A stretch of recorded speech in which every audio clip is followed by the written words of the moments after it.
And I think I said to him, "Oh, do you fancy doing a photo shoot?" And he was like, "Yeah, sure." He So didn't ask, do I I have met to him keep my like clothes on? I was like, "Take them off." Here we go. Yeah. Yeah, I've got a fur skin rug over there with a fireplace in the background. Perfect. What is Yeah, going I'm down, world? Welcome to the 40-year-old FUQ Boys podcast. I go by the name Black Pegasus. And it's your boy, Don Wannabe, back in the house once again. All right, you guys, this is a special interview or episode. We're going to just get right into it. We got a chance to interview Joseph Flack. Now, he is the man behind the camera. And when I say that, he's done 90% of the photography for REN when he's in Brighton. You've seen him on the Sick Boy joint. So this is going to be really fun and get to highlight someone behind the scenes that deserves the flowers. I mean, think about this, you guys. His photography has been used for how many thumbnails on YouTube? For people, you know, for the reactors, we're all don't even know we're using his photography for these thumbnails. So I think this is a perfect time to highlight this brother. Before we get into anything you want to bring up, man? I just think it's a great look at, another creative that's a part of the puzzle and the creative team that puts together this amazing work that REN is putting out there, from the videos to the photos. It all helps to create, what we see on the other side of things. And I thought it was an awesome conversation, just highlighting, somebody taking a risk, diving into what they love. And then also just the mind of a creative and how he captures some of the wonderful and amazing images that he does. So Absolutely. So you guys, make sure to like, share, and comment on all the content. Subscribe to our channel. But most importantly, this is about giving Joe his flowers, you guys. So I'm going to put his info in the description and in the comments. Go follow him on social media. He's making a presence on YouTube with his vlog. Support this brother and his homie Vic. You'll learn all about Vic within this interview, and I hope you guys enjoy this. We always try to do this like a conversation and have a good time, so we hope we took this to a place that you're not expecting. So without further ado, let's get things started. You know what it is. 40-year-old boys are back in town. 40. Boys are back in town. 40-year-old boys are back in town. The boys are back in town. the boys are back. 40-year-old FUQ Boys podcast. Malt liquor for your ears. 40. You're live. Yes, y'all. And in the house today, we have a special episode, or should I say interview. We have the man, Joseph Flack. Now, he is the man behind the camera, I would say, because he does videography. He does camera work just in that iconic photography style. So, hey, we want to welcome him to the show and have a really good conversation. How you doing, Joseph? Hello, how are you guys? It's lovely to be here. Yes. Yeah, Now, sick. do you prefer being called Joseph, Joe, JF? What's going down here? Well, I prefer Joe really. Joe. Yeah, I think most people would recognize my Instagram handle as Flackers Photos. But yeah, I prefer Joe. Okay, I'm gonna Yeah. say Joe. I was joking with the JF. In hip hop, we always dumb it down. We all, like, yo, you know what I'm saying? Well, The I deep, like JF. I hey, might start introducing myself as that from now on. welcome to the stage. Yeah, I'm curious. How does it feel being in front of the camera versus behind it? Oh, I'm not good in front of the camera. I don't know about that. You're coming off good so far. I figured I'd just get that Oh, out of the thank way you. because sometimes it could be a little nerve-wracking when I mean, even for me, sometimes doing these interviews and stuff, it's like a little bit of nerves, but we're glad to have you today. We appreciate it. You're doing great so far. Oh, I'm Yes. glad to be here. Yeah.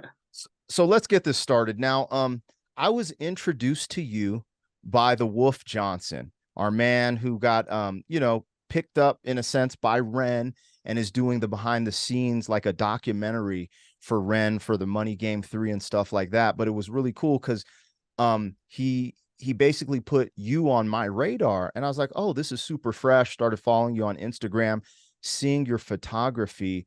But for anyone who doesn't know you or who's new to our channel, Joe is a big piece when it comes to shooting a lot of the photography for REN. That was one of the things that I saw. But also when I went and checked out your work, like you do a lot of work, and some of the things. Well, let me not get ahead of myself. For those that don't know, where are you from? Well, I'm originally from London, but London. I live in Brighton in the Okay. UK. Yeah. Aw- Awesome. Now, how long have you been in Brighton? I'd say about like 6 years now. It's like all a massive blur. Like it's so fast, especially with like lockdown and everything. It's just sort of I don't know exactly when I got here, and yeah. Right. Okay. Now, I was again, I was introduced to your work because of the moving pieces with REN. But before we get into, talking about that, I want to get to know you just a little bit better. Is all of your family from London? And So originally, my dad is from London, but my mum is from India, and she okay. moved over here when she was, I think, too little to remember coming here. But I moved out to Singapore when I was 3, and I grew up in Singapore for like 19 years. And then I had to leave Singapore quite quickly due to like out there they make you do national service, which is like Mm. army for 2 years. And I didn't want to go into the army, so I hightailed it out and got on a You plane. you draft dodger. How dare you? Whoa, this is crazy. I'm so glad I backtracked because I would have never known you lived in Singapore for 19 years. That's Yeah. incredible. I was actually born in Germany on a US Air Force base because Oh, my cool. pops was in the military. And so uh, we bounced, and I lived most of my life in America, but we went back and was stationed in Germany for 4 years. And I could have become a German citizen, like gotten dual citizenship, but it was the same thing. I'd have to serve in the army. And at a young age, I was like, I don't know if that's for me. You know what I mean? I was kind of a rule breaker. I was like, I struggle with the rules anyway. So I was probably won't do good in the military. But that's epic, man. So being in Singapore and coming over to London, how was that change? Was it like dramatically different, or like how was it being in Singapore? Yeah, I have to know, like, what was it like growing up in Singapore? Because I mean, sorry, I'm ignorant. I don't know anything about life out there. I'm just curious what your take on it was. Well, like it seems like another life now. Like when I was living out there, I don't know, it was one of the greatest places to live. Like if you've ever seen a picture of Singapore, it looks like a utopia, like another Hmm. world, cosmic future city sort of thing. Like there's no litter anywhere. There's like no crime. It's it's it's beautiful. And like when you live out there, I feel like you're cushioned from the world in a sense because like everything's so close, everything's sort of perfect in a way. Like, well, it was for me anyway. I was like, I lived quite privileged, like lifestyle growing up. And when it came time for me to leave, I mean, I've always been quite independent. So I literally, at a very young age, like 18 or something, I got a bag, got on a plane, flew to the UK, and then that's sort of when I like started integrating into British society. And it was a bit of a shock for me coming over here because I mean it it's not like Singapore. It's it, The streets aren't as clean. yeah, A little basically more crime, quite a lot more crime. And especially in London. yeah, definitely. And yeah, I didn't like it at first, and then I flew back to Singapore to live with my parents again for another year. I kind of failed at coming over, and that's when I decided to get a job in Singapore, but because I wasn't 18 anymore, I needed to get something called permanent residency. So I wasn't dependent of my parents. I thought because I was older now, it would be a case of I didn't have to do national service, but turned out I did. So like after a year of having a job and a permanent residency, I get like a letter through. And like you, I'm not very good at authority, like with authority. I don't like being told what to do. Yeah. And all my friends had been like going through it, and I some of them loved it and some of them hated it. I figured I would have hated it, so yeah, I grabbed my bags again and ran, and the only place I could go was back here. But this time I went back to go to uni instead of just going back and like living with family with like no job and nothing really to do except stay around. I guess that's where the problem came. And instead of doing something that, the first thing I came across, I actually came across broadcast media, which was like a course on how to make TV, how to film stuff, and all sorts. And I came back here and did that. And yeah, that's sort of where all this began. Do you Yeah, ever miss Singapore? a lot. Yeah, a lot of the time I do. Like for me, I didn't know anything other than Singapore, like growing up. Like I'd come back to the UK every year, I'd go on holidays all over the place with my parents, but for me, it was like home. Hmm. And it sometimes it like I miss the food, you know, I miss my friends, a lot of the time because they're all spread out all over the world now, but I don't see them much very more. But yeah, no, I miss it a lot. It's crazy because it sounds like, if you were there 19 years, then you get, so all those were your formative years. Those, like, for me, when I think back in my mind, like some of the best times you start remembering 12 to 13, but it's like that 14 till you're like 22, you're just like, like, the high school days, you know what I mean? So I could only imagine that. That's a really cool thing to actually know and then see. But I'm a military brat or whatever, Air Force brat, whatever they call it. So every 4 years I had new friends, and then I had to move, and then now I'm a grown man, and it's just like we settled in a military town, and all of my best friends that I did have my formative years went from high school, they ended up moving out of the town because it's just like, oh, I don't want to end up here because it's like a military town. And so it's like I kind of understand that feeling of missing your friends. And even like that's why I represent where I'm from, Colorado, so much, because this was the first place I called home. So it was just like the first place we settled down. So it's interesting. There's a unique parallel from your story. And do you mind me asking, how old are you? I'm 31 now. Okay, cool. Yeah, Okay, got you. yeah. So, It's actually it's quite so sorry to interrupt. I was just going to say it's quite similar the way that you see Colorado and the way that I see Brighton because like I moved around the UK and I didn't like anywhere until I settled in Brighton and like I met everyone here. And I'd say after Singapore, Brighton is probably the place I'd call home now. It's like the first place I don't want to leave and like, you know, yeah. I So it that's cool you said that, because I absolutely get it. That's how like I got to now I was traveling all over since I was literally born. And so I think we got to Colorado when I was about 12 years old, and I'm 43 now, but it's always like I've just like, yo, my dad retired here, and I was like, this is home. This is home, this is where I'm from. And some people are, where are you from? And it's like, well, it's kind of complicated. I was born in Germany. I traveled all over the world, but you know what I mean? So I thought it was interesting. You had a story that kind of paralleled that, because it's rare that I meet people that have that type of a background. So that's cool. So you kind of jumped into this, and I'd like to segue into that. You said you did like a photography program when you Broadcasting well, yeah, specifically, right? broadcasting yeah. when you got to London.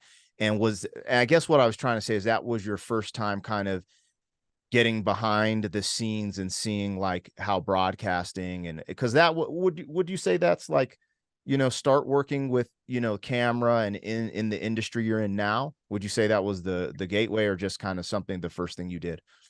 So growing up, my dad worked for MTV.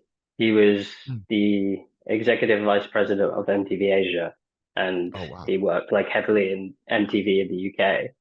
Like, so growing up, he introduced me a lot into like behind the scenes and working with television and the music industry as a whole. And he actually got me an internship once working for Warner Music. And just like the whole idea of it was like when I was growing up, I'd go with him to all these cool shows and I'd walk around and he'd be the big man walking around there, like running the show. And With the all I, access I pass. yeah, exactly, like to every like concert out there and stuff.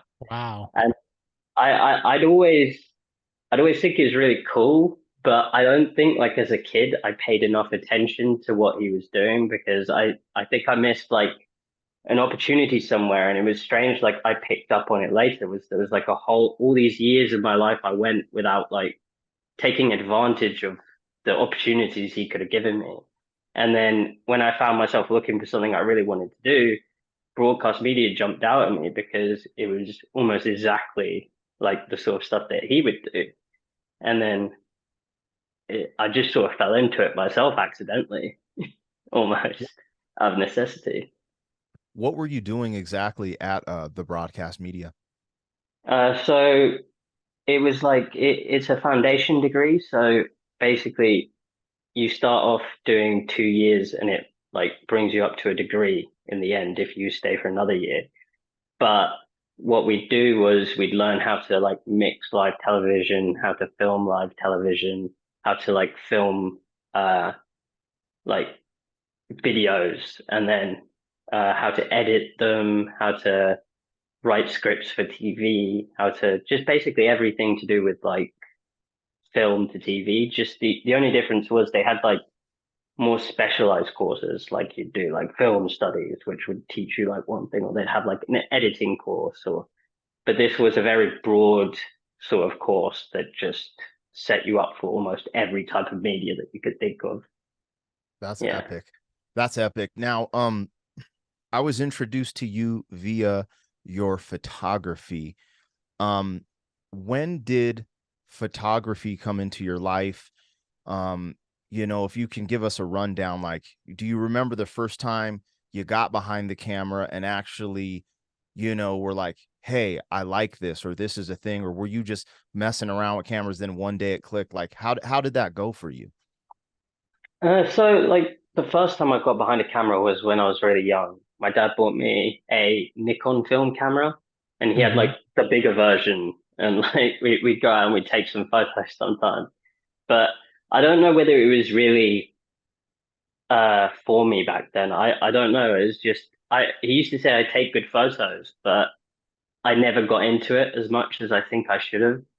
And it was a shame because we went to all these cool places and I'd never take photos there. But now I'm older and I'm a photographer. I'm like, oh my God, I wish I could go back to those places. And, like, and then I think it was during lockdown when we had all this free time and I got furloughed as I was like a pub worker back then. And basically I was getting paid my wage to sit at home and do nothing. And they'd say you could go out for a walk like once or twice a day.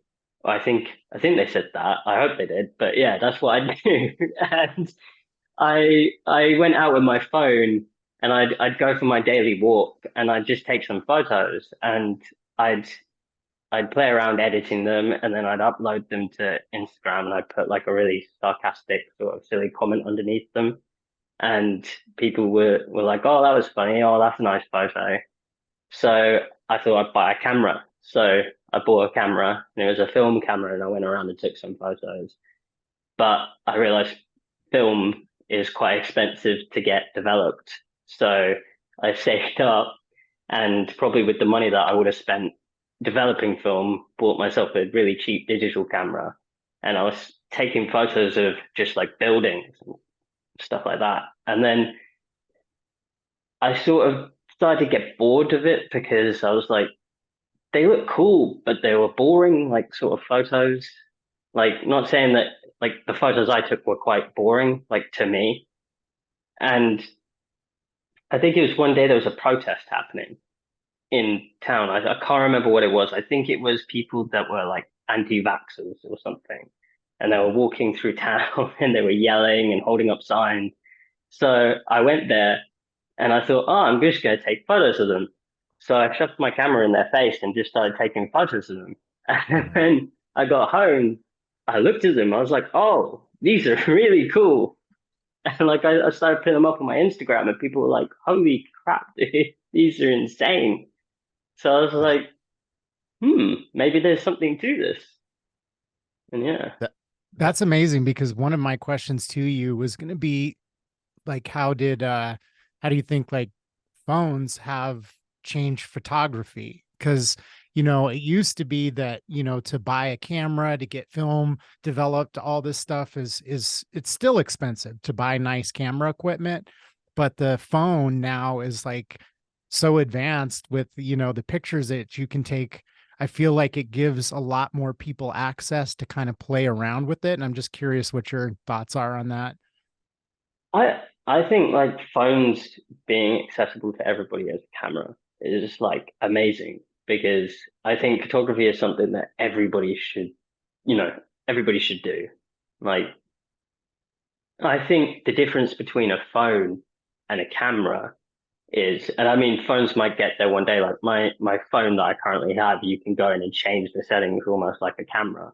I think it's more to do with like the sensors and the the lenses and all that you can change. It adds more to a photo. Like if I went out and I tried to take the sort of photos that I take of people in the streets with my phone, I just wouldn't get the same sort of thing. I don't know. There's something about using like a prime lens and stuff like that to take a photo where you have to get really close to someone. I think also to like add to that, I think if I went up and took photos of people with my phone, people might start asking me what I'm doing and not believing that I'm like completely a photographer. Like if I went to the beach and asked a girl if I could take a photo of her and then pulled out my phone and went, I think she'd start asking some serious questions.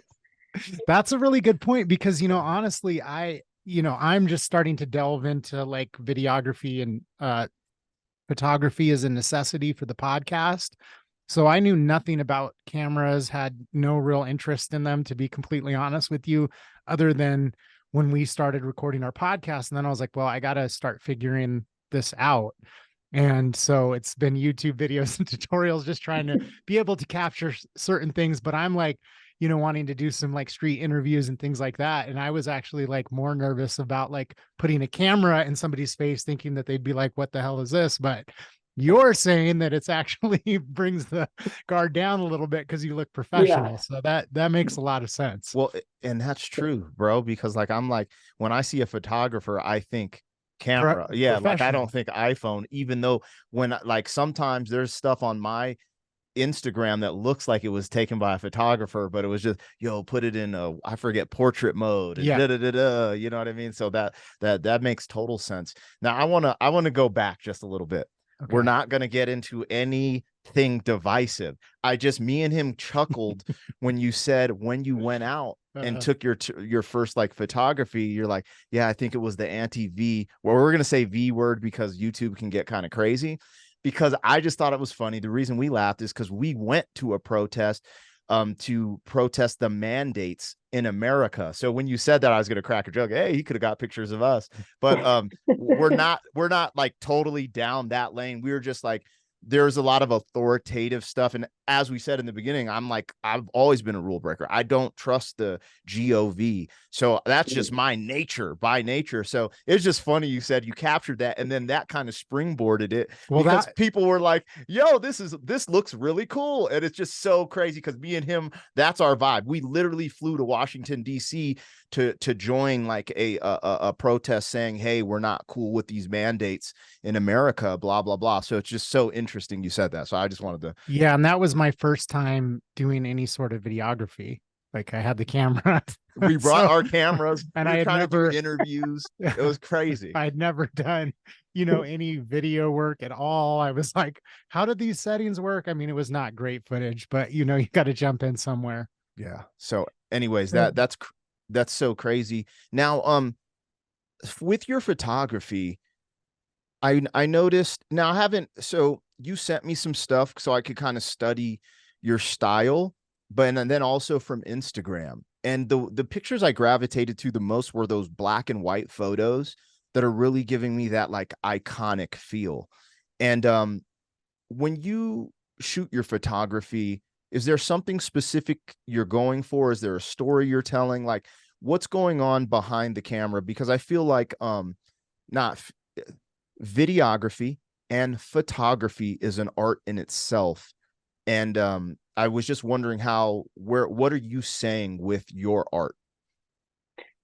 So, like the thing that I found when I started going out and taking photos of people and I started getting a bit more artsy with like my photography, and I let let's say you like write a song, you can express in your music sort of what you're feeling. But the thing about photography is it's it's like hard, you know, if you paint a painting, you can express, you know, sort of painting. But like when you go out and you take a photo, you can take a gloomy photo and you can express being sad. But if you go into street photography, you've got to find a way to uh, take a photo that expresses what you're feeling. If that's what you're aiming for. So when I go out, I try and express myself. And I find a lot of the time I take photos of people that reflect how I'm feeling inside. So like if I'm really upset or like I'm really depressed or something, I'll go outside and I'll take the most depressing photo I possibly can. Or I'll find someone that looks like, you know, maybe he represents that when I take the photo.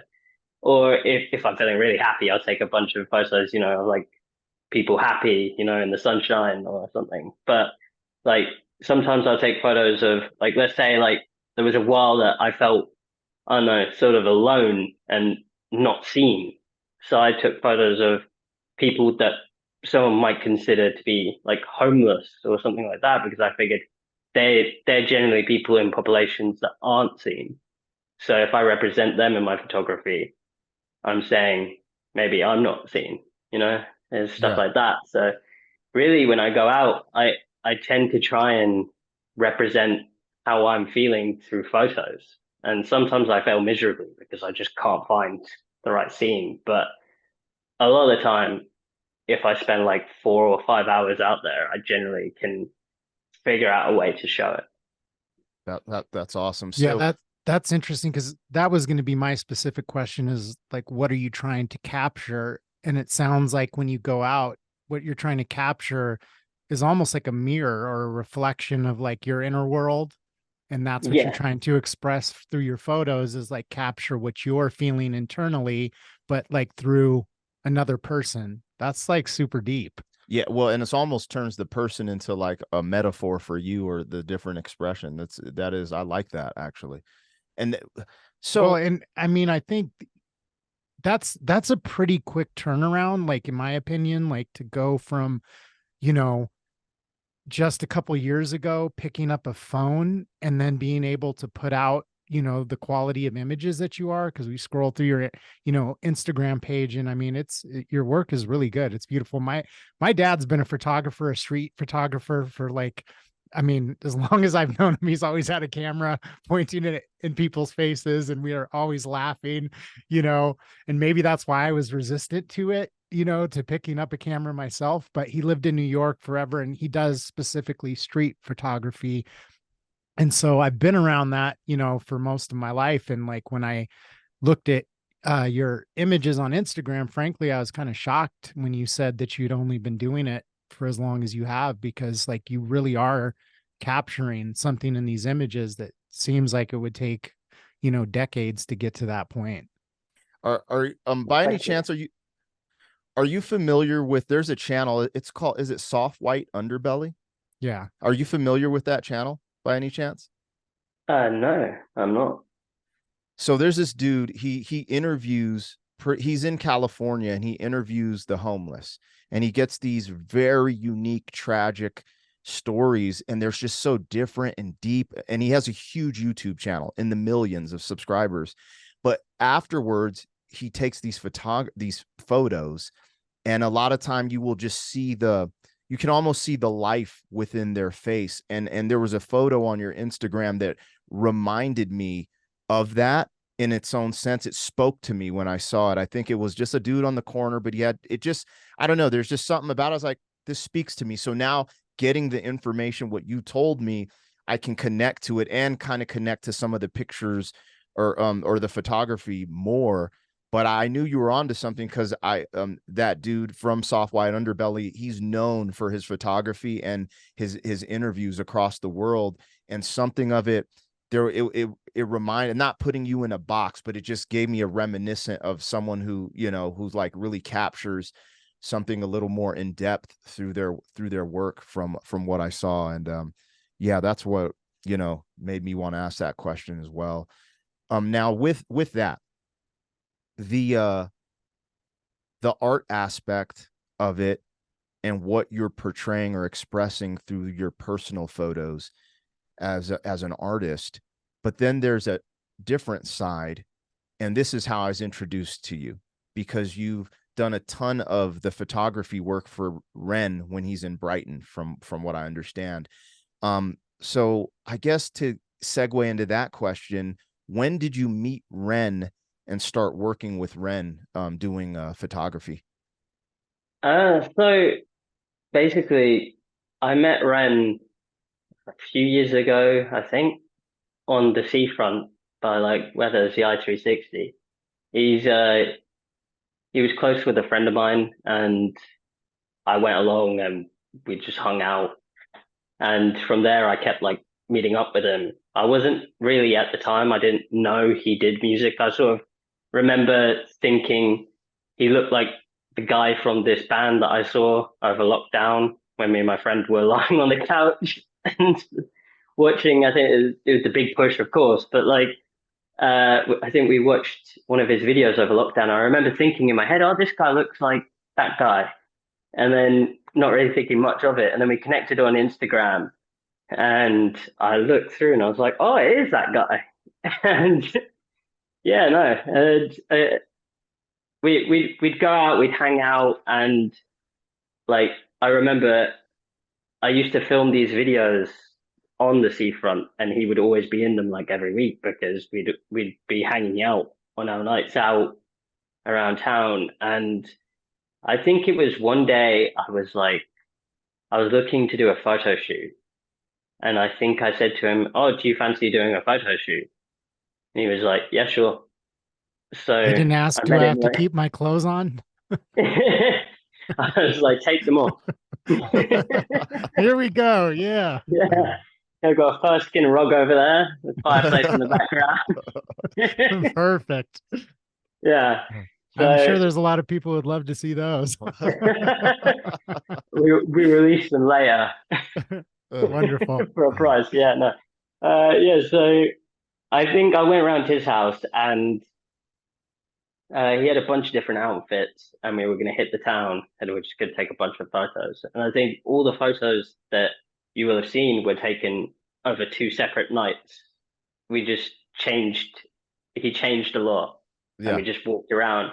So I think we walked around for like 4 hours or 3 hours or something. It was a long time, and we just kept getting into like, from what I remember, like little scenarios happen. Like, you know, we meet people, or I think there was like a band playing at one point, and everyone joined in, and there was like a bunch of like weird busking with everybody, like, you know, just playing along with each other. And it was good fun. And yeah, we walked around town and just took like, I think 2,000 photos of Wow. him. Wow. And he'd like change, find good light. There were some photos that were just ridiculous, and he was like, "That's not seeing the light of day." Like when he posed outside of like a Chinese takeaway, and I took a photo. It's like his head here, and there's like a Chinese, like a bunch of Chinese writing going down the sides, and he's just like that. And we're like, "It's cool, but I don't see how there's any relevance to anything," you know. That's And then yeah, no, epic. So just out of curiosity, this might be kind of a weird tangent, but do you feel like there was like, when that outfit changes occurred, was there like a change of state or a change of like mood at all oh, associated with that, do you think? so I think basically the idea behind it was if we do tons in one night, like I think that there was a good, you could tell when the good photos were happening because it would last longer. You know what I mean? Like, so there was one part where we were at his house, and we're in his old house. There used to be like this front bedroom, and it it used to have like the computer here and like all these plants there, and then he'll have like a bunch of guitars there. But he had this big mirror that went from like the top of the ceiling down, and like he sat in a chair and he was like fixing himself up like he usually does, like his hair and stuff. And I was like, hold on, wait. And then I went in and I took a photo and I was like, oh, dude, these look sick. So he goes, sick. So he like leans forward and he starts like doing like all this, and I'm like snapping away. And there was one point where he like leaned back and like the photo is, I don't know if you guys have seen it, but it's like one of them is he like leans forward and he does this with his eye. I think it's now his profile picture. And there's like one where he sort of leans back and like it went sort of half dark and half light. And like I always thought that was really cool because like it was like there's two sides. Like even I thought it fit in even more after like the songs he came out with later, like because he talks to himself in like high REN, and then there's like light and dark like over him. I don't know if it never meant to be like that, but I just thought it looked cool when it turned out like that. Yeah. So yeah. Now, this is kind of going crazy. I'm going to try to remember my line of questioning because what you just said there brought me a question, but I didn't realize the picture of him in the diner. I utilized that to make our thumbnail for our interview with REN, and I didn't realize you took that picture until when I started going through your work. So I thought that was super cool. So that leads into, all right, which question do I want to lead into first? Because this is just, I'm in flow state right now. I really like the things you're saying. When, actually, let's go there. How do you feel? Because this is an iconic photo. It's giving you that Clockwork Orange vibe. There's all these things happening. But how do you feel when you see that photo in particular being used? I've seen that used for so many thumbnails to REN reactions. Do you just get happy? It's like, dude, you're because of the things that are going on with REN and his virality, your artwork is going viral. And that's why I really wanted to take on this interview as well, because I think a lot of his community taps into my YouTube. And I think it's important to see that this side of the art that some might get kind of glossed over because someone just sees a thumbnail, clicks on a video, but it's like, bro, like you're viral in the sense of how many people are reacting to his stuff with literally your photography as the thumbnail. How does that make you feel? I've got to say, like, so the first time I ever saw it happen was, I don't know, it was quite a while ago. And basically, this girl had put up a picture that she'd drawn of REN, but it was from a photo I took of him. And I thought that was mad. And then I started seeing more photos that I'd taken, like, coming out and appearing all over the place. And then I remember I can't remember, I think it was before he left, and we were having like a party for him. And it was like this big get together. And I remember he was talking about how it's a good thing that people react to like videos because it just keeps giving and stuff, like he was talking about how things grow like exponentially with all this sort of stuff. And I think it was when I saw like a bunch of videos with like the photos I've taken on it. I think it literally blew my mind for a second because like I've taken photos, and like the photo that I share with it, like it's a shared post, like me and him put it up together, and it has like 7,000 likes underneath or something like that, and like so many people have seen it. And I think for me it just feels weird because when I used to take photos, it used to be like such a small amount of people would see it. Like I don't really know how to put it in words. At one point, one way it makes me feel kind of like, I don't know actually, because I think about it. So I'm trying to like find the words to describe it. It's kind of hard because if you were an artist, like a musical artist, and that many people had seen your work, it would be like you're successful. But like when you're a photographer, it's weird because you feel a sense of accomplishment that you've taken something that has been seen that many times. But if you took REN out of the photo and replaced it with a random person, it wouldn't be what it was. So I sort of like think I owe him a ton in a way because he showed my artwork Yeah. through Mm-hmm. his talent.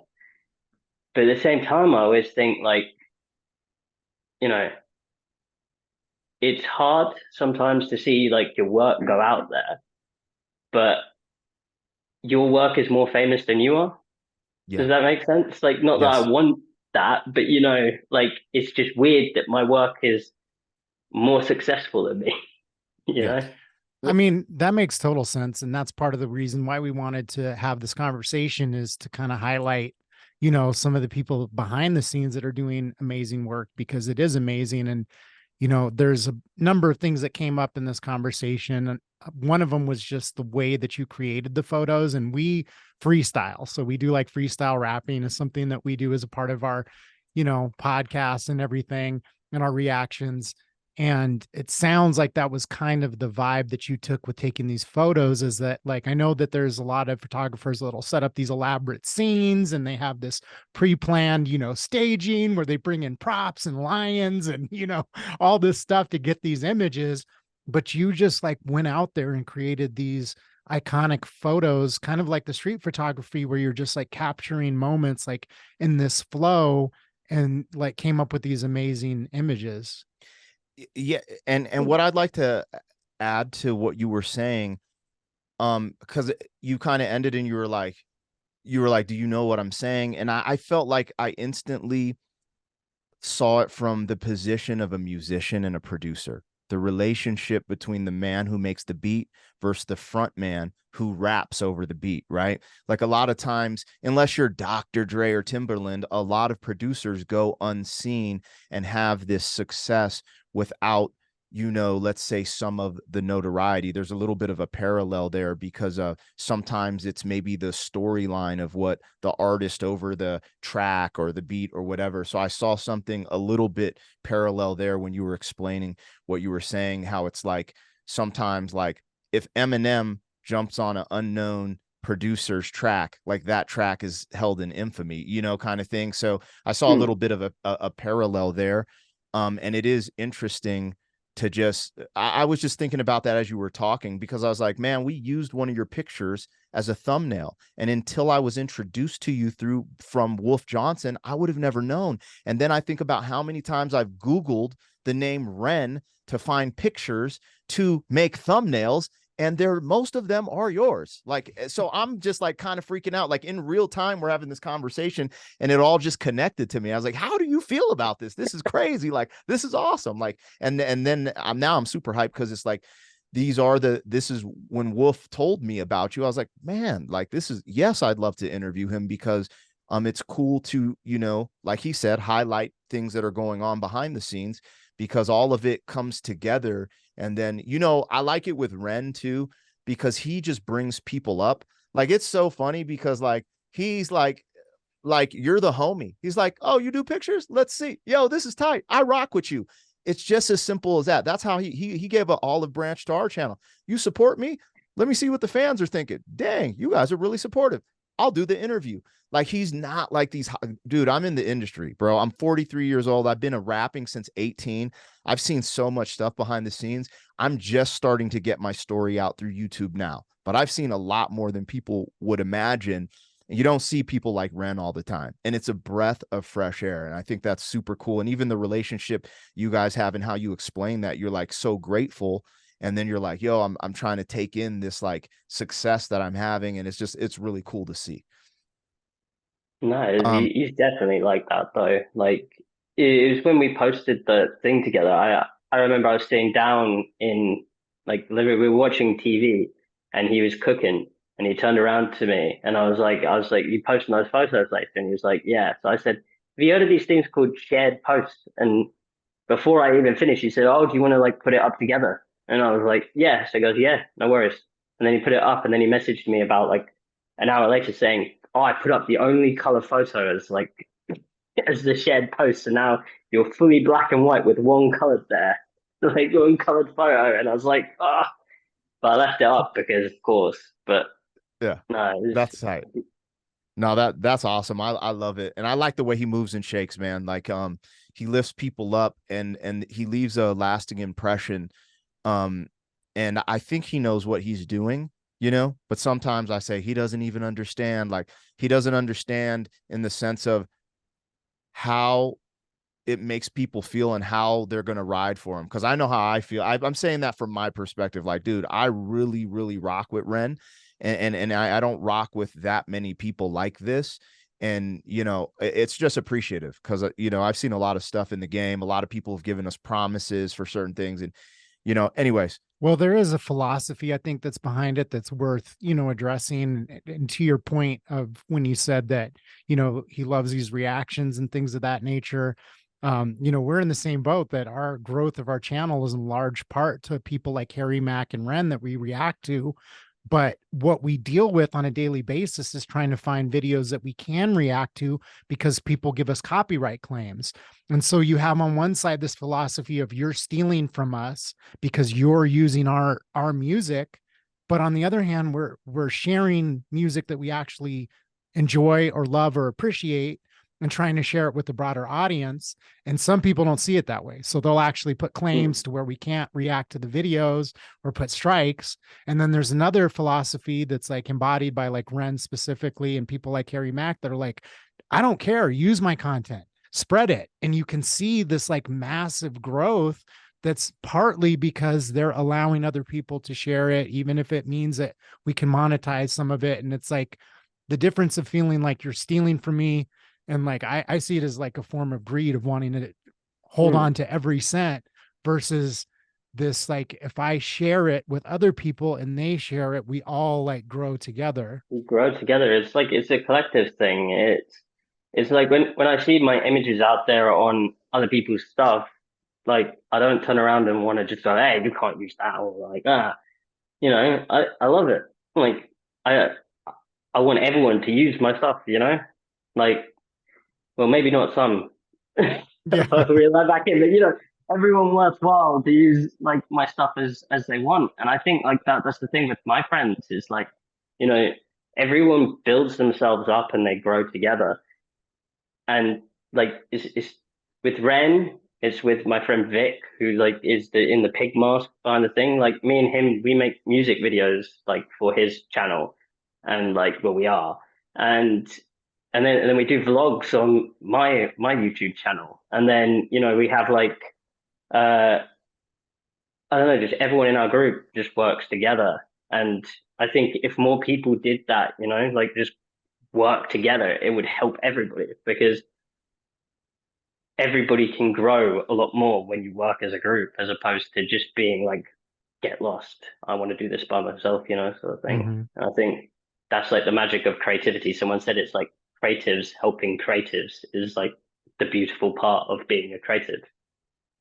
Absolutely. And yeah, we need each other because it's like, I'm just now branching into doing some limited videography and stuff almost out of necessity, but it's like that's not necessarily what I want to do per se. Like we both create different types of content on different levels, but it's like having people that are willing to help you out with like imagery of just like doing like thumbnails or creating logos, and then having someone who's skilled in like videography, or having somebody that's a good personality like he is. It's like if you can work together as a team, it's like all ships rise. Yeah. Now, to piggyback off of what Joe was just saying, you guys, if you're enjoying this conversation, like, share, comment, subscribe. But I'm going to put his social media in the comments and in the description. Make sure you give him his flowers, show up, tell him you saw him on our show, and go support this man and support the brothers who are behind the scenes in the industry in general. So let's keep this flowing. Now, you brought up your homie Vic. I want to segue into that, but I realized that you did and correct me if I'm wrong, you were shooting the Sick Boy music video. You shot behind the scenes. Oh yeah, I shot behind the scenes. I didn't shoot. Yeah, no, I didn't mean like video. I mean like photography wise. Photography wise. Yeah, you were shooting. You shot the pictures for my bad. For now that I think about it, I was like, oh yeah, it sounds like he did the music video. Now, the photography behind the scenes for Sick Boy, And this goes into I wanted to talk about, you shooting that photography and those photos. When you go into a photo shoot like that, do you have direction? Or you just like, so when we talked about your personal art, you said it's very reflective of you, how you're feeling that day, what you're trying to convey. When you go into a photo shoot for an artist, do you ask them like, hey, what do you want out of this? Do you go off of your feelings? Do you do a little bit of both? What is the line of thinking when you go into a photo shoot for REN and for other artists that might be trying to get a specific look or feel for their photo shoot? Well, like for other artists, if it wasn't REN, which I haven't really done much for other artists, I think I'd go into it more like I've done stuff for a guy named Tony Humphreys who's like amazing, and when I went into it, like so it was the same as with REN almost. Like my experiences so far have been I've done it with people that I get along with so well. So like when I did Sick Boy, it was me, Vic, a guy named Josh, Sam, and Connor, and all of us like Ren and a guy named Mia, and like we were all really close friends. So it's kind of like spending hours in a dark, dingy basement with like your best friends. So it's just a lot of joking, and there's a lot of seriousness when it comes time to film. But usually, I'd move around Sam and I'd figure out where he's shooting. So like I'd see him get like good shots, and I'd be like, the light's good there, so I'm gonna take a photo that would look, either I'm taking a photo of what they're doing to show like the process, or I'm taking a photo that would look like it was from the video. So, you know, I don't know. I mean, they could just take a still from the video, but it's pretty cool to take the shot because I could sort of light it a bit differently. Yeah, But yeah, definitely. Yeah, and you can catch different angles. Yeah. exactly. And like we sort of like I remember there was a lot of talking, a lot of messing around, a lot of jokes, and then I once or twice I saw some cool things, and I'd just be like, I remember I think it was like Ren was sitting like this, like sprawled out. There's like a sink over there, and it was on the back of this wall, and they were filming the entire thing. And I think he went to go stand up, and I said, "No, sit down. This looks sick." So he just sat back down, and then I just took like 1,000 more photos of it. Like that's an exaggeration, but like 100 photos of him sitting by like a sink. And I was like, I've almost got it. I've almost got it. Like just zooming in a bit more, just finding the perfect place. Usually I roll through so many photos because I just hold the button down and then I just start finding the perfect photo as I'm taking them, so I don't miss anything. Mm. But and then there were a couple of moments like that where, like, at one point he was sitting down at the table with Mia and they were practicing their lines and stuff. And I started taking photos and they were like, I showed them to Ren and I showed them to Vic and they were like, oh my God, they're sick. And then we just carry on going. There's a point where Vic stole my camera and started taking photos of himself in the mirror, which was pretty funny. He somehow managed to frame them better than I could with one Yeah, hand in a dark basement. But yeah. that's No, they're great times. They're like some of the best times I've had. that's Like, epic. That's amazing. Are you doing photography full time now? yeah. So I quit my job. Uh, I was working for Weatherspoons like on and off for about 7 years, which is like a pub chain in the UK. It's like Mhm. McDonald's but sells alcohol, and and I was in management, and I could have seen myself maybe carrying on there for like a few more years. Like everyone there was lovely and they were like a family, but I was just so unhappy like working there. And I decided one day I'm just gonna try and move pubs. So I moved to a different pub and I was there for like 3 weeks and it just didn't work out at all. So like I left and uh yeah, I was like I need to start just doing what I like. And it's not it's not like the most fulfilling financially at the moment, but like Mhm.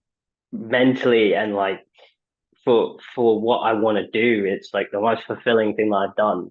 Like I prefer being uncomfortable happy, you know what I mean? Rather than comfortable unhappy. Hmm. And I think it's starting to go somewhere now. Like I've started, getting more things going and rolling the ball with more people and stuff like that. And I think it was a risk, but I think it's a risk that's going to pay off long term, and I'm a lot more happy doing it. Yeah, that's why I wanted to ask, because I think it's the path of an artist is like not paved. It's a hard road and there's like no clear guidance, and it's it's scary to jump off that ledge like you're doing, because you had mentioned that you worked in a pub, and so I was just kind of like thinking like, dang, that's crazy that you went from working. I worked in restaurants before, and in management in restaurants, and it is a grind. um and so to take that leap of faith, I just want to commend you, because it really does Thank take you. something, and it's terrifying when you make that leap into something new. So I just wanted to highlight that and commend you for, taking that dive and jumping in, full force into your passion, because it's scary and it's, laden with risk, and there's no clear path of how you're going to get there. So I think it says something a lot about your character to be willing to do that. Yeah, I made all those weird faces while he was talking because I know exactly what you're talking about, dude. Like me and him started rapping together at 18, and like going through the process, he ended up going his own route and kept on rapping. But at the age about 23, so in 2003, I quit my day job and just dove into the pool like, hey, I'm just going to try to do shows and make a living. Now you fast forward, okay? The grass is always greener. I'm going to tell you guys why the grass is always greener, because this motherfucker went out and made millions, right? And I made chicken bones, right? But it's flips, because there's moments where when he commends you, he means it, because he Yeah. wishes he stuck with the music, and I wish I made millions. But then we have this weird duality where he's like, nah, bro, like, and I'm like, nah, bro, like, it's like you have these interesting back and forths. But I'm not going to lie, the fulfillment of being an artist, the passion, just being out there, like I had to couch surf on all of my first tours and just just figure it out to just make ends meet. But the fulfilling part is there. And what's funny is, like, sometimes in these parallel universes, right, where like he went out and did his thing, but now he's coming back into the entertainment space.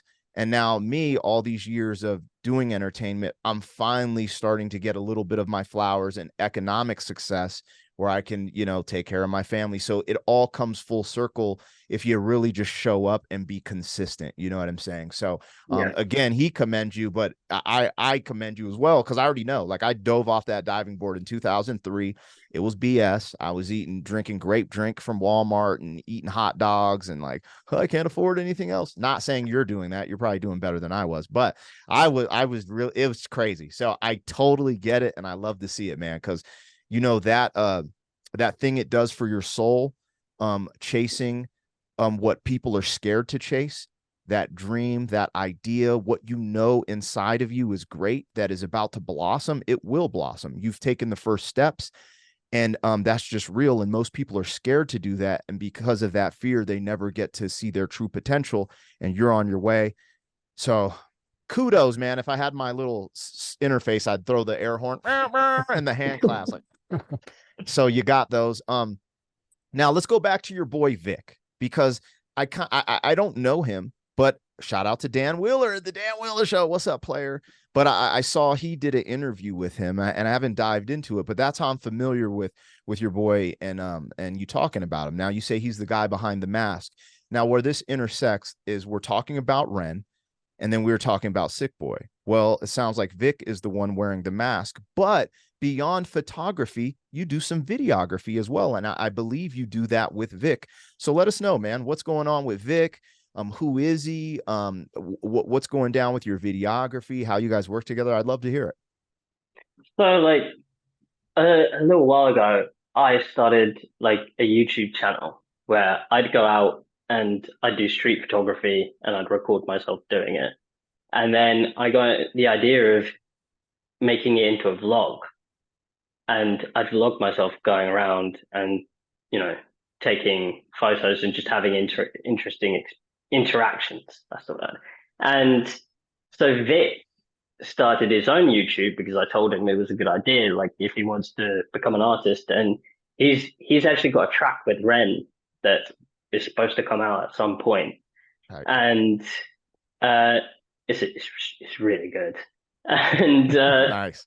so Vic does all this rapping, and he for a while there was nothing out there from him. I'd hear it, but I'd be like, you've got to release it to the world. And he would write, but then I think he didn't have any way to get it out there. I don't know if he did or not, but I was like, I'll video something for you, and we'll turn it into something. So like we went and we filmed this promo for this video for this song called Bloodshot Eyes that he made. And like it was good and it did quite well, but it gave him the confidence to do more. And then he started making like his own YouTube channel, and we filmed this like live session the other day. And we actually put it on Ren's Discord that we'd filmed this and it was out. And we were sitting in a Weatherspoons pub, the one that I quit actually. And we were having a drink. And he was sitting there and he goes, "Oh my God, dude, there's like 70 people in the premiere of my live session video. They're all waiting for it to come out and they're all writing like these nice messages." And they're like, some of them have donated money to me. And like ever since then, he's just sat down every single day and he's been writing and creating beats and stuff. And it's amazing to see. So like going forward, we're going to be filming all of his music videos like together, me and him, and we've got like some crazy ideas. Like people, when we're going around doing my street photography vlogs, because he joins me sometimes on my vlog, we always run into these people, and these people somehow always invite him inside, and then they just end up giving him this crazy space to like film a music video in. Or like when we went to a secret garden party, he didn't tell us he was coming to like the secret garden party like the week beforehand, so we had no space in a tent for him. So he showed up, and he showed up at the airport with no way to get there. The border force at the airport drove him to the festival, stopped by a supermarket so he could buy some alcohol. And he shows up to the festival, and the festival gave him a free tent that he could stay in and gets into the festival for free. But not only that, ends up going in with like an artist wristband or something like that. And it was just like, how? And Yeah. it's like the other, yeah. No, I was Yeah, just gonna say, is that like common for him to all just? the time.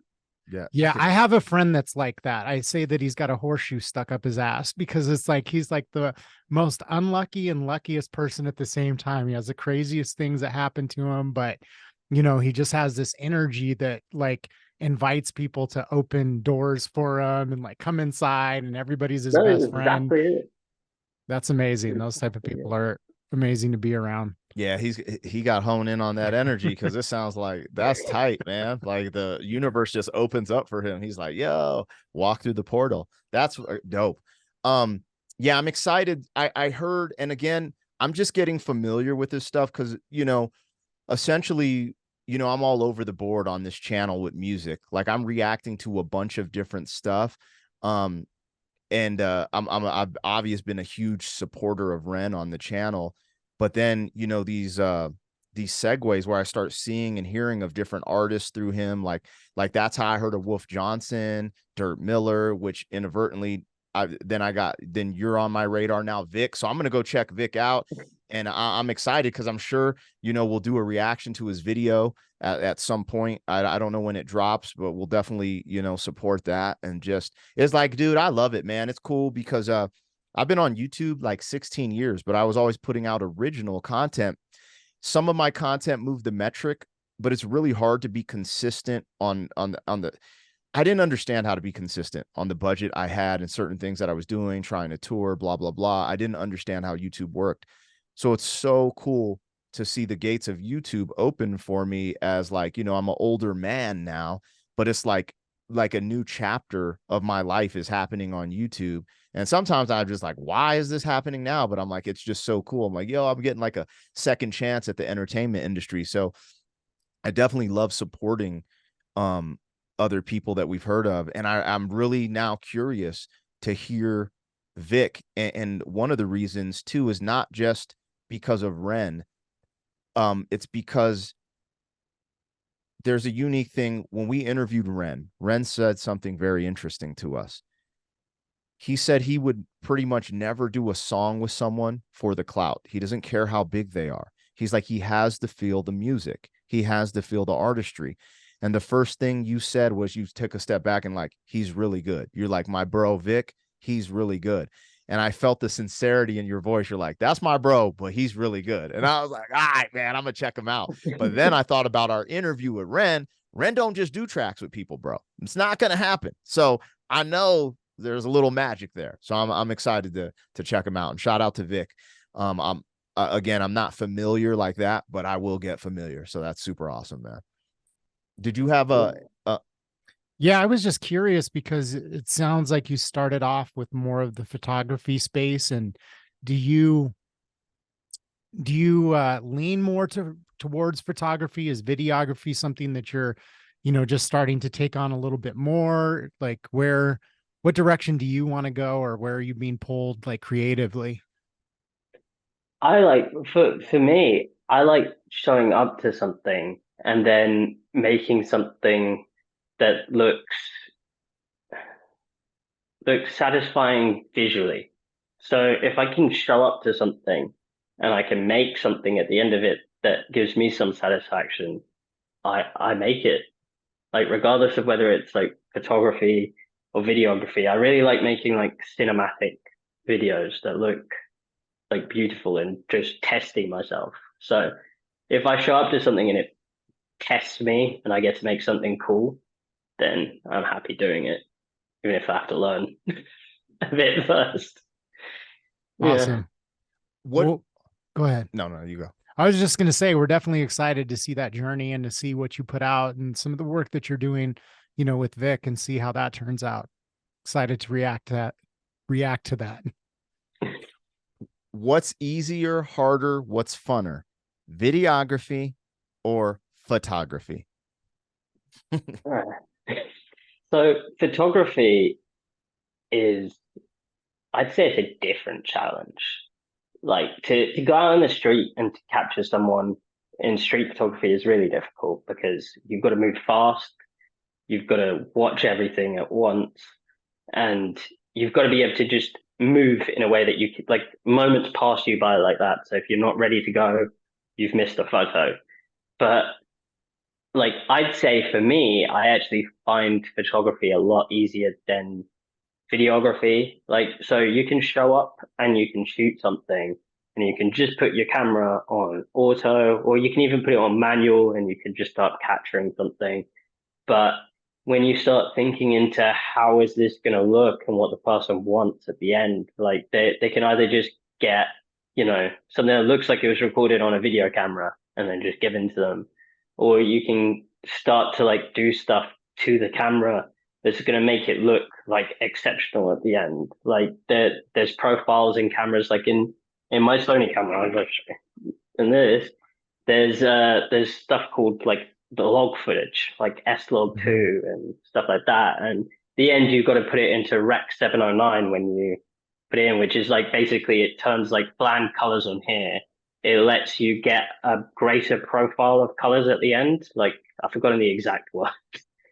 I'm not a technical whiz with it. I just know how to do it, if that makes sense. Like, Yeah. you put Rec 709, and then you can start to do crazy things with the footage. You can start making it look like it's been filmed in a movie scene. And there's like different programs that you can even do stuff like Premiere Pro now. You can, and DaVinci, I think you can literally drag and click from movies onto your footage and make it look like it was like a Batman film or something like that, and it'll color grade for you. But like, that's what I find difficult about cinema photography is like, even till the other day, I didn't know like the ISO in photography is important. But in this video I was watching, they're even telling you like shutter speed and aperture are the only two things that really matter because they affect light directly. That's how much light's hitting the sensor. Then after the lights hit the sensor and it goes to be stored, that's when the ISO gets applied. So that's not even applied during the process of taking the photo or the video. But with log footage, you want your ISO. Your ISO works differently, so you always want to expose log footage. Like I think it's 1.7 stops. I always do 1.7 stops. I don't know whether you're supposed to do that, but over what you're supposed to be like exposing if it wasn't log footage. So it becomes super bright and super bland looking. And if you get that wrong, you've ruined everything, really. It just turns super grainy. Yeah, and that's why I've been hesitant, because like there's a real science to it, of being able to capture all that. Yeah. Yes. So we just need a version of you over here in the States to follow us around. That's what we need. I know you're just getting settled into Brighton and it's home, but we could use some help out here. Yeah, we could use some help in these streets. Now, this is a super random question. This is off the cuff.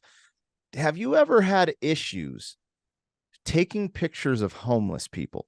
Do they ever try to fight you? Do they ever get crazy? Or people in general? Because I actually wanted to ask that question myself when you were talking about the challenges of, doing street photography, and it's so fast. I was curious if you've had any crazy interactions as well. So homeless people, surprisingly, never.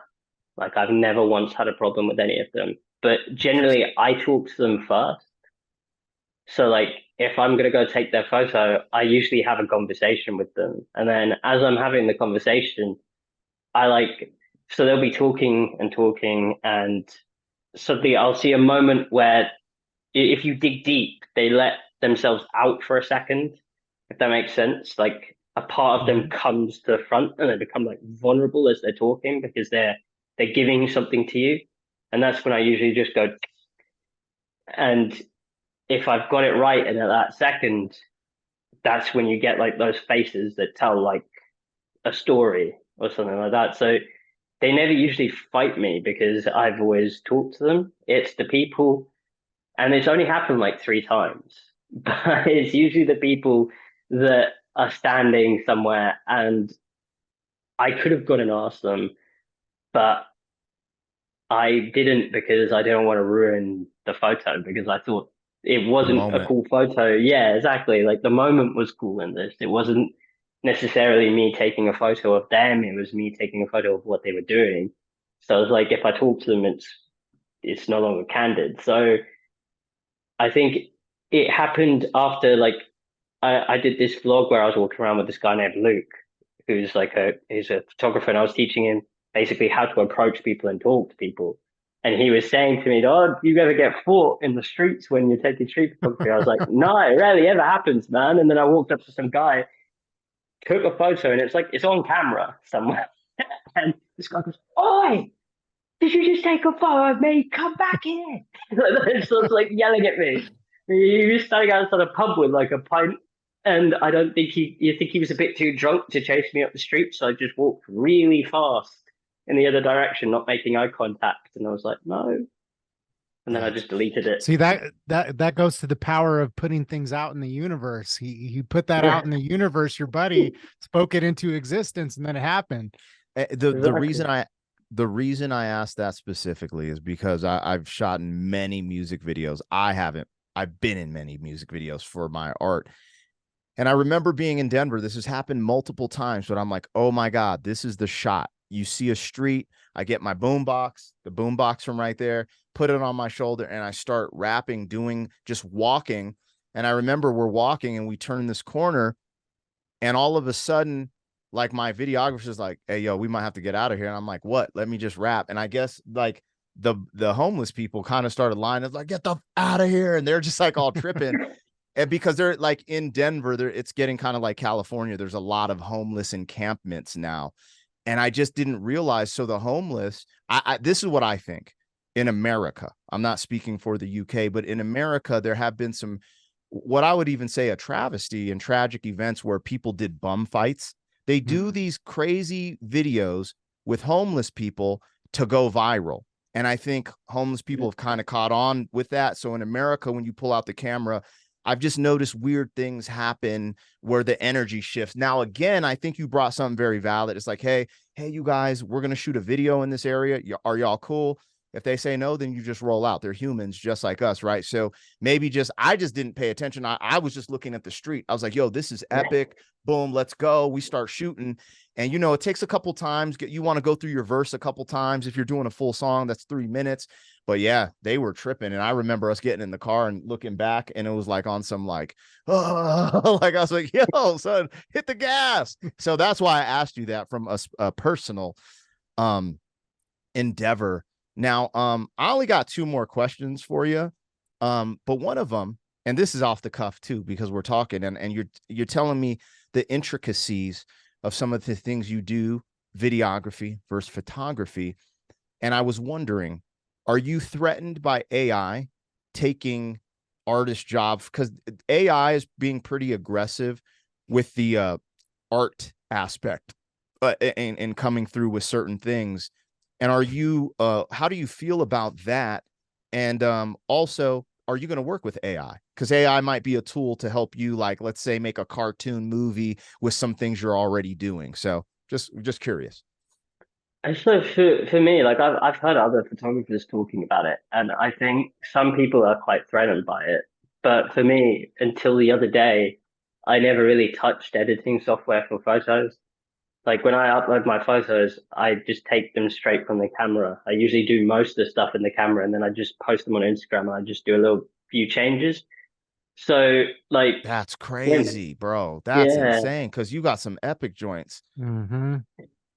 and like I've literally just gone on Lightroom like this morning, and I was putting some of my black and white photos in, and I was like, oh my God, I can change these like into something else now. And like I've done some new things, and they're crazy, but like I remember taking these photos once and thinking when I watched this video like about this AI, and I was thinking in my head, oh, that'd be cool. Imagine if I could add like another person there or another, yeah. But I think the people that are threatened by it are the people that are more into the color photo editing side of things. And people that have spent like a long time learning to edit stuff. But from what I've seen, it doesn't really take the artist part of it out. It just changes your role in what you're doing. So like you could tell AI to put cool stuff in a photo, like put this photo frame there, change this setting and stuff. But the AI isn't going to do that without someone sitting there to do it. And if the person doesn't have the eye to make those decisions to change that thing, they're never going to come up with the same concept as another person is to do that. So I think it's created another art form in itself, which is the art of using AI to create art, which The is art of even cooler. Yeah, communicating with AI. Mm-hmm. exactly. Now this is okay. I'm going to go on a little bit of a bender here. Bear with me, Don. I believe eventually AI will be able to make that assessment that you're talking about, but this is what I think.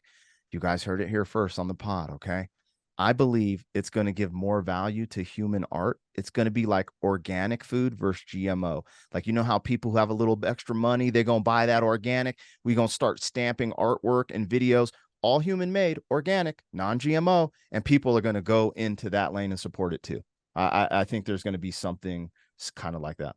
I'm freestyling right here, but Well, no, that you actually basically kind of said what I was already thinking, like before you jumped into that, which was, when you started talking about how you capture some of these images specifically of homeless people, but maybe you do this with people in general, is that you go and you have a conversation, and that through the course of that conversation, there's an emotion that comes up and you're capturing that emotion.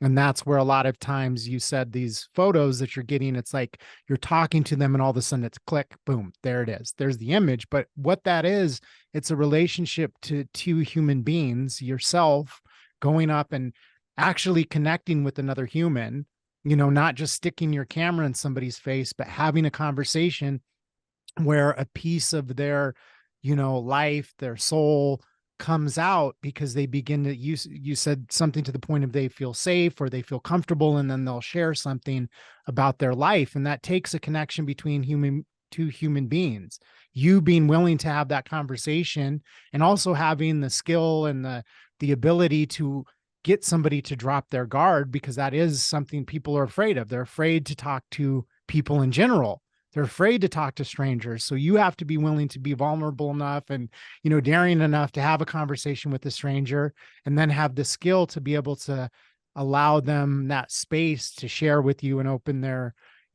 let their guard down. And that's the moments that's being captured, is an interaction between two human beings. And that's what, I can see in the photos. That's why I said that being around my father and, being around photography, I've looked at things like Humans of New York and these different, bigger, photographers that have been around a long time. And you can see when somebody is capturing this. I've tried to take photos myself and do certain things, and it's like, it's just not there most of the time.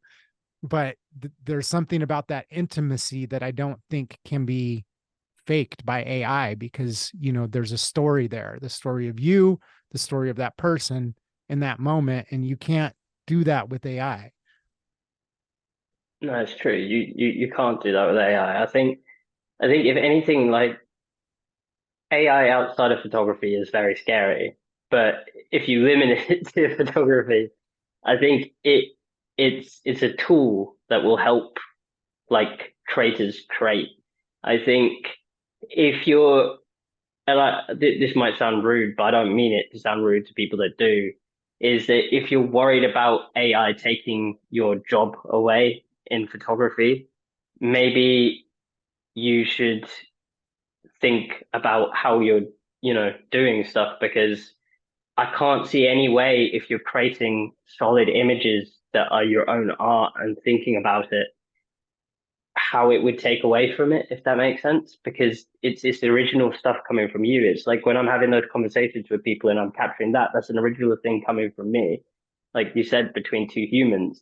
And if you're creating art, then surely instead of dragging something and trying to figure out how to create like a sofa in the side of the room, or all the things I've seen it do, it's just gonna create what you tell it to create. Unless someone says to AI tomorrow, and I hope this doesn't happen, we create a robot and that can go out with a camera and have human interactions. So like, we're going to create a robot that thinks for itself and just goes out and creates art itself. I think like humans are always going to have a part to play in it. Yeah. All right. So his conversation and everything you just said just spawned an epic movie script in my brain. All right. I need you guys to hear this. This is the what is it? The floor level of the movie. Okay. So AI takes over. AI is running. Okay. Human life is somewhat regarded until this epic AI starts seeing the magic in humans. And he realizes the only way to see the soul and this intimate moment is through photographers and this human interaction. And this AI goes on this weird like journey of trying to find these photographers who know how to capture these intimate moments of the soul, because he wants to understand the soul of human to try to create a soul for AI. What do you guys think?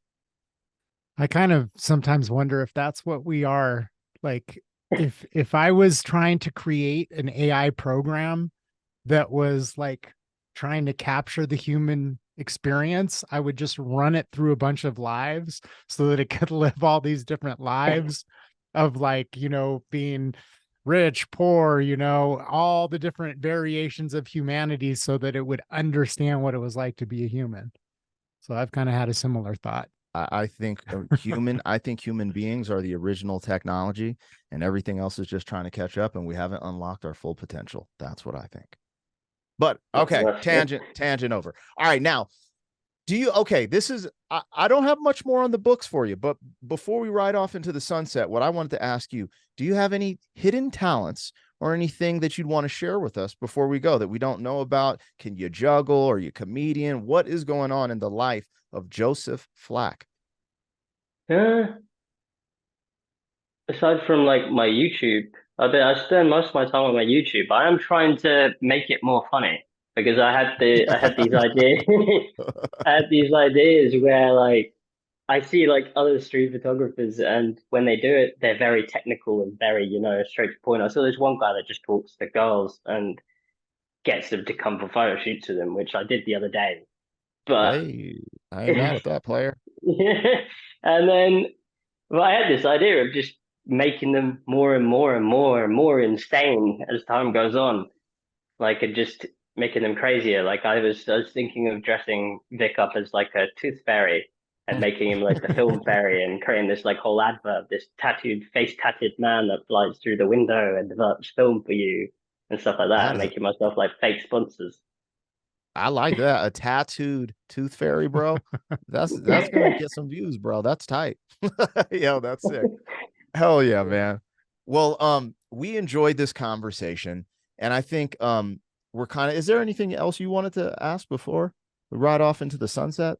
I mean, I'm just kind of stuck on the tattooed tooth fairy.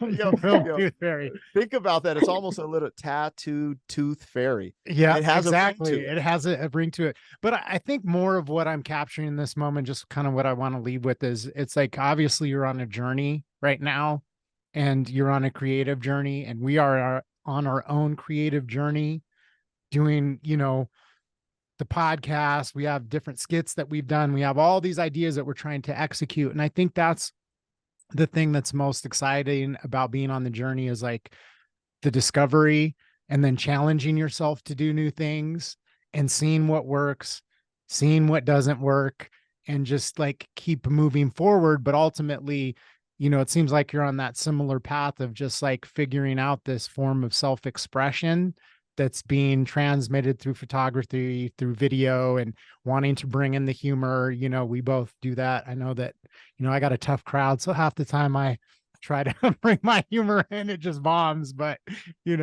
I definitely appreciate that journey, and we're excited to see what you bring forth into the world. Yeah, man. Thank you. I want to thank you for being here with us. Before we go, do you want to tell people where they can find you on social media, and so you guys can support him in his endeavors as he moves through the world of videography and photography? So you can find me on Instagram on Flacker's photos. I spelled it so oddly because I was trying to be cool at the time, but it's like F and then like Flack Z instead of an S, and then F instead of a PH for photos. And it's the same on YouTube because I didn't change it on Instagram.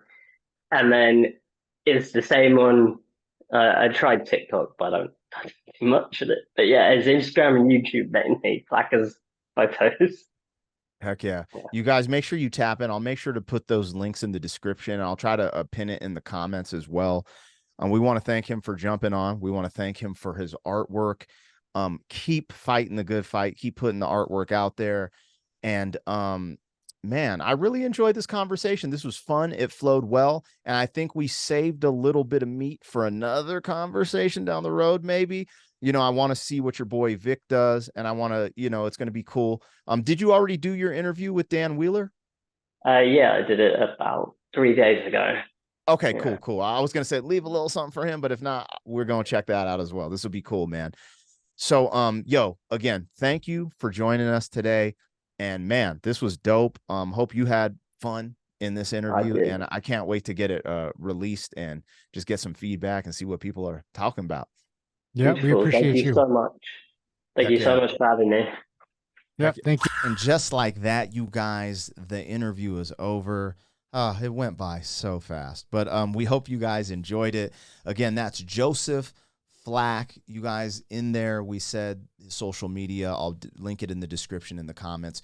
Please support this brother and give him his flowers as he's making the rounds as a an independent entrepreneur, like trying to get this whole thing. Yeah, he's on the come up. So especially if you're in the UK and you're an artist that needs some photography or videography work done, hit him up. Yeah, that's what I'm saying. So you guys be on the lookout for this brother, man. Let us know in the comments if you enjoyed the interview. Also, jump on his YouTube and his Instagram and say, yo, we saw your interview with the boys, Black, Pegasus, Don, and let him know we support him and his work.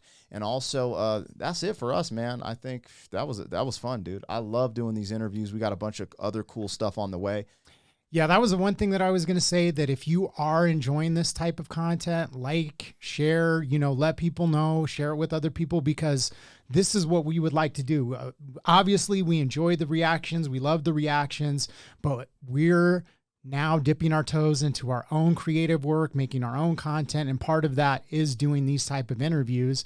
And if you want to see more of this, support it and we will bring you more interviews. Absolutely. And with that being said, we're going to ride off into the sunset. We got the new merch, 40 merch and freestyle off top merch at blackpegasusrap.com. That'll be in the description as well. And you guys, man, holla at your boys. We out of here. 40. Thank you for being some man. 40 years down the road, back again. FUQ, boy.